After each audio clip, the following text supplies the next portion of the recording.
গেল বছরের জুলাইয়ে সংঘটিত গণ অভ্যুত্থানে দেশের রাজনৈতিক অঙ্গনে যে পট পরিবর্তন হয়েছে তাতে সবচেয়ে বেশি ক্ষতিগ্রস্ত হয়েছে ক্ষমতাচ্যুত আওয়ামী লীগ। বাংলাদেশের রাজনীতিতে দলটি আর কখনো ফিরে আসতে পারবে কিনা তা নিয়েও তৈরি হয়েছে সন্দেহ।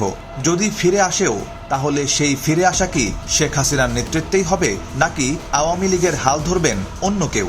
এমন বিভিন্ন প্রশ্নের উত্তর নিয়ে রাজনৈতিক বিশ্লেষকদের মতামত নিয়েছে বিবিসি বাংলা।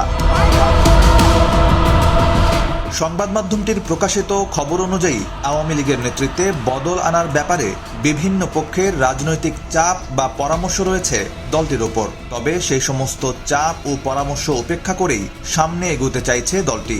আর সেই সামনে এগিয়ে যাওয়ার ক্ষেত্রে দলের শীর্ষ পদে শেখ হাসিনার জায়গায় পরিবর্তন আনার কোনো চিন্তা নেই ক্ষমতাচ্যুত আওয়ামী লীগের ভেতরে। দেশে বিদেশে পালিয়ে বা আত্মগোপনে থাকা দলটির বিভিন্ন পর্যায়ের নেতাকর্মীদের সঙ্গে কথা বলে এমন ধারণাই পেয়েছে বিবিসি বাংলা। আওয়ামী সরকারের পতনের 6 মাস পার হলেও গণহত্যা এবং দেশব্যাপী গুম খুনের সংস্কৃতি চালুর জন্য অনুশোচনা বা ক্ষমা চাওয়ার কোনো লক্ষণও এখন পর্যন্ত দেখা যায়নি দলটির মধ্যে। উল্টো বিক্ষোভ, অবরোধ, এমনকি হরতালের মতো কর্মসূচি দিয়ে ঘুরে দাঁড়ানোর চেষ্টা করছে আওয়ামী লীগ। হাস্যকর ব্যাপার হচ্ছে, দলের ওয়েবসাইট এবং সামাজিক যোগাযোগ মাধ্যম ব্যবহার করে এসব কর্মসূচি দিচ্ছেন ভারত, যুক্তরাষ্ট্র সহ বিভিন্ন দেশে পালিয়ে যাওয়া আওয়ামী লীগের নেতারা। তবে এই সময় এভাবে কর্মসূচি দেওয়া নিয়ে মনে ক্ষোভ রয়েছে দেশে পালিয়ে থাকা তৃণমূলের নেতাকর্মীদের মাঝে। তারা মনে করছেন দেশের বাস্তবতা বিবেচনায় না নিয়ে হরতাল, অবরোধের মতো কর্মসূচি দেওয়া হচ্ছে, যা আরও হাস্যরস সৃষ্টি করছে।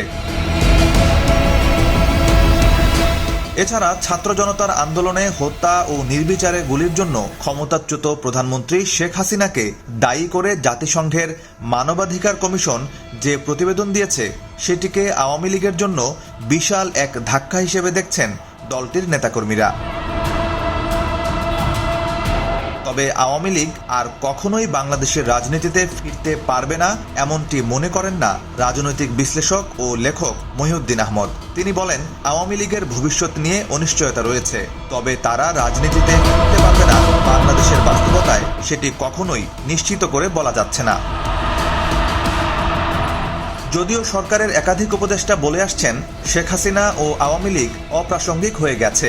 দলটির শীর্ষ নেতাদের যাদের বিরুদ্ধে গণহত্যা সহ বিভিন্ন অভিযোগ রয়েছে তারা আর কখনোই রাজনীতি করতে পারবেন না। তবে চরম সংকটের মুখেও দলটি কোনো পরিবর্তনের পক্ষে নয়। তারা ঘুরে দাঁড়ানোর পথ খুঁজছে শেখ হাসিনার নেতৃত্বেই। দেশে ও বিদেশে পালিয়ে থাকা সব পর্যায়ের নেতাকর্মীরা এ ব্যাপারে একই অবস্থানে রয়েছেন বলে মনে হয়েছে বিবিসি বাংলার। নেতাকর্মীদের যুক্তি হচ্ছে, শেখ হাসিনার নেতৃত্ব ছাড়া বিপর্যস্ত একটি দল কখনোই ঘুরে দাঁড়াতে পারবে না। এমনকি তাদের দলে বিভক্তিও আসতে পারে। দলের অস্তিত্ব রক্ষা করতেই নেতৃত্ব নিয়ে তাদের বিকল্প চিন্তার কোনো সুযোগ নেই।